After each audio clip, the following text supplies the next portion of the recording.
expert claims government might be blocking the potential that foreign workers can bring to our ailing economy. Jakkie Cilliers of the Institute for Security Studies says South Africa must reduce the timeframes for obtaining work visas. He says even after the long waiting period, there's no guarantee of success. Let's unpack this further. He's joining us now. Jakkie, good afternoon. Welcome to today, and thank you very much for your time. I've read your opinion around about the whole issue of our visa regime that is keeping badly needed skilled workers out. I mean, how bad is this situation? Good afternoon, Dan. It is very bad. The institute where I work, ISS, employs nationals from 22 African countries across the continent. In our various offices, we find it almost impossible to get visas for skilled Africans. Let's just make a difference between unskilled migrants, poor, desperate people who try and pour over our borders in search of opportunity, and skilled migrants from anywhere in the world, from Germany, from Japan, from China, from Zambia, from Cameroon. You can't get visas. You can't get visitors visas, and you can't get work visas. You have to apply through a long, laborious process because the South African government seems to have decided that foreigners are the enemy. So Home Affairs is located within the security cluster within government, whereas in actual fact, skilled inward migration is a driver of prosperity and growth. The OECD says that it could only allowing skilled migration can increase our GDP by 5%. We are shooting ourselves in the foot. The rest of the world, Australia, the United Kingdom, Singapore, you name it, are desperately trying to import skilled South Africans, amongst others. And what we do is we make it as difficult as possible through the Departments of Labour and Home Affairs for skilled persons to enter South Africa. It's a disgrace. Yeah, but there have been efforts, I mean, to streamline the process. For example, if you look at the SADC countries, there have been decisions made like 6 years ago. Where is the bottleneck from what you are finding out? I mean, yourself as the ISS, what are you hearing, Jakkie?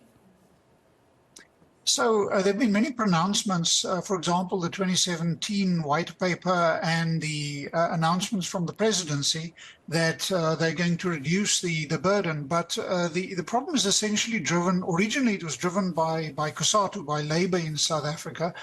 But it's become quite a popular narrative in South Africa that foreigners are the enemy.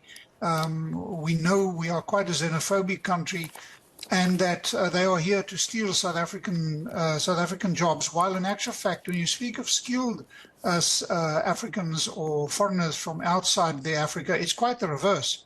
Every skilled person that comes into generally, on average, creates about 2 employment opportunities. And we desperately need skills. Just think of what's our problems with Eskom, with Transnet. Well, you can name any number of government state-owned enterprises who suffer from a skills deficit. But yet it is now so bad that even regional organizations that we work with that are part of the African Union family of organizations don't host events in South Africa anymore. They host them in Kenya or wherever because it's too difficult even to get visas for visitors to come and attend. So we're losing out on the very broad, lucrative conference circuit in Africa. Foreigners grow development. They grow your country, skilled foreigners. And we need to encourage them. We need to find every opportunity to bring them into South Africa to help grow our economy, to help deal with our skills deficit in South Africa.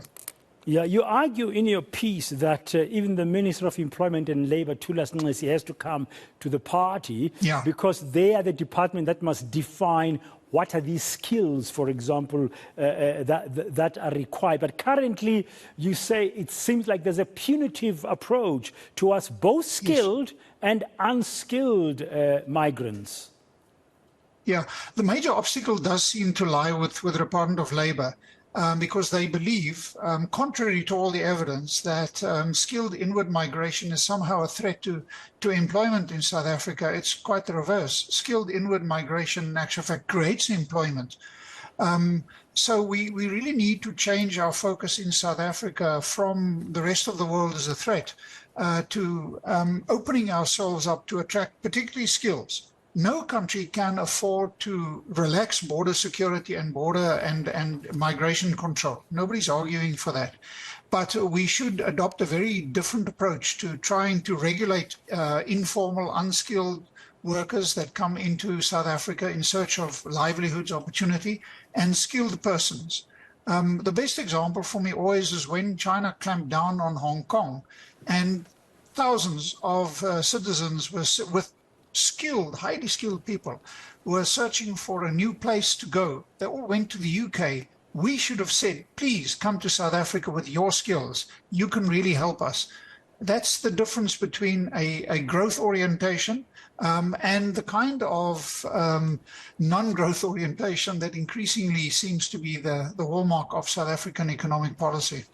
Jakkie, you've mentioned this. I also did in my introduction that one of the things you're calling for is a reduction of time frames because the bureaucratic process seems to take far too long and it is a complex procedure that can be simplified as well. It is complex, it is corrupt, and there are the most crazy bureaucratic obstacles that are placed in your way.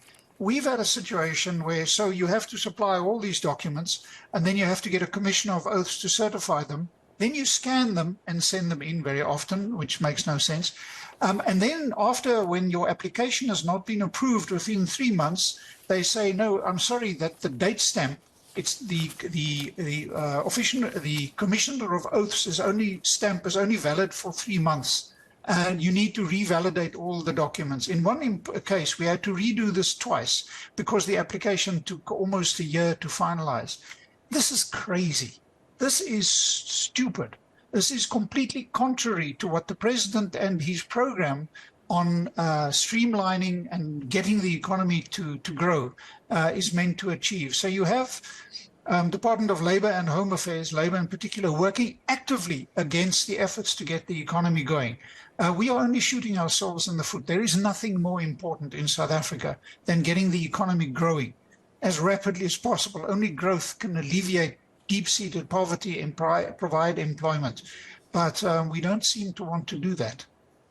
Jakkie Cilliers, thank you very much for your time and explanations there about this situation. He's, of course, with the Institute for Security Studies. As we zoom in on our border management, yes, everybody agrees, or the majority of people agree, that you need tighter border controls to ensure that you manage migration. You don't have gaps for illegal migration. But at the same time, you need skills, which we don't have, skills. So how do you streamline that process, facilitate the incoming of legally, of highly skilled migrants to our country to help us to grow our economy?